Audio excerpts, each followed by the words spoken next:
Morning. The Committee on Oversight and Government Reform will come to order without objection. Presiding member is authorized to declare recess at any time. I recognize myself on opening statement, and then the gentleman from Maryland, and then I'll recognize each of today's witnesses. The right to vote is fundamental in a functioning democracy. In fact, the ability to pick our own leaders defines democracy. It's the essence of self-government. Everything we do in Congress or any legislative body, every bill passed, every hearing conducted, every witness summoned, every document accessed, all of it derives its power and legitimacy from an election. So the legitimacy of what we do is inextricably intertwined with the legitimacy of the underlying election. The power to vote is likewise contingent on that vote being counted, no more or no less than anyone else's, and the legitimacy to govern therefore flows from the reliability of the underlying election process. Further adding to the uniqueness of this idea called America is the duality that elections are principally governed by and conducted by state and local officials, and sometimes volunteers, even though many elections have decidedly national implications. The stakes are national, the threats are sophisticated and international. The process is state and local driven, but the states can and do ask for assistance, particularly given the nature of the attacks we now seem to face.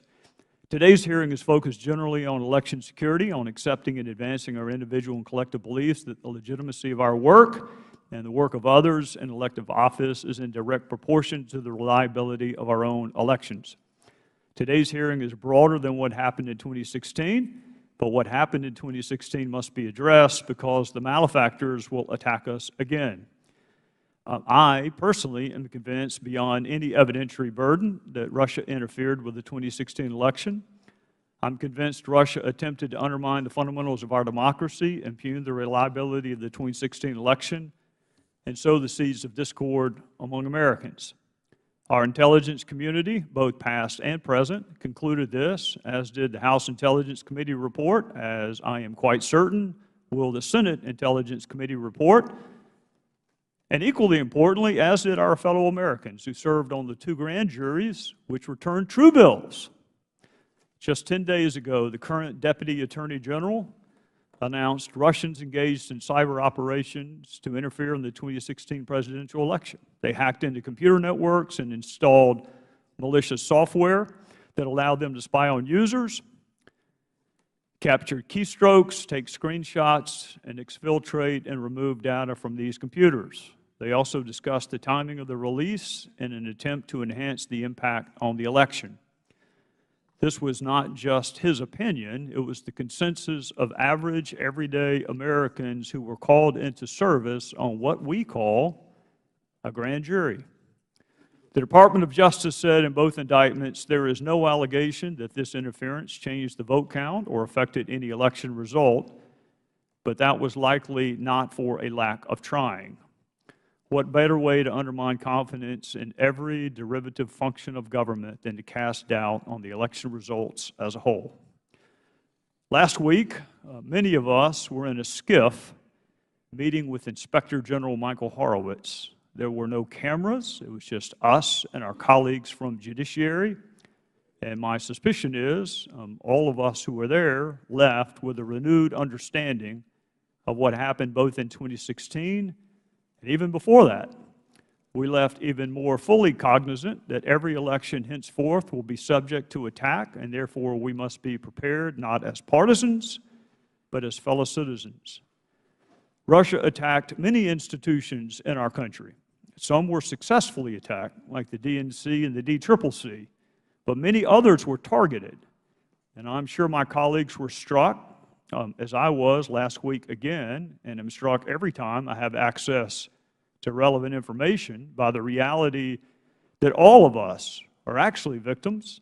Some were impacted more than others, but the target was America, which is why those aforementioned indictments allege the United States of America versus.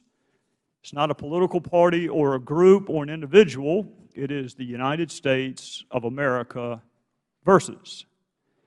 I am sure someone will correct me, as they are kind enough to do from time to time. I think it was none other than the Greek philosopher Solon who said, and I'll get this partially right, the place we want to live is a place where even those of us who are not victimized by crime, even those of us who are not injured, even those of us who are not aggrieved, feel the pain of the injustice just as if we were victims ourselves.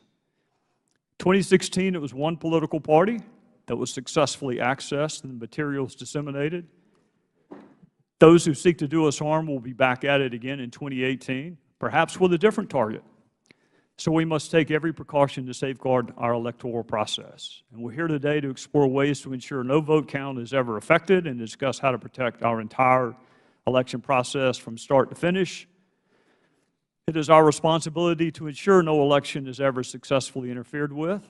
It is likewise our responsibility to ensure when our fellow citizens place their ballot in the ballot box, by whatever means, their vote is recorded accurately and counted correctly. There will be efforts to affect us. There will be attacks. There will be efforts to sow the seeds of discord and discontent, and there will be efforts to call into question the legitimacy of our electoral process. But Americans are uniquely good at coming together in the aftermath of a tragedy or a loss or an attack, or at least we used to be. It's one of the most endearing and unifying qualities. The challenge is, can we come together, even in an environment like the one we find ourselves in now, and repel the attack before it happens? Whether we win or lose, we need and want to have confidence every valid vote was counted and nothing interfered with the will of the American jury. Americans are free to quarrel about who should be elected. We will have a hard time sustaining this gift of self-governance that we have been given if we begin to quarrel about who actually was elected. With that, I would recognize the gentleman from Maryland.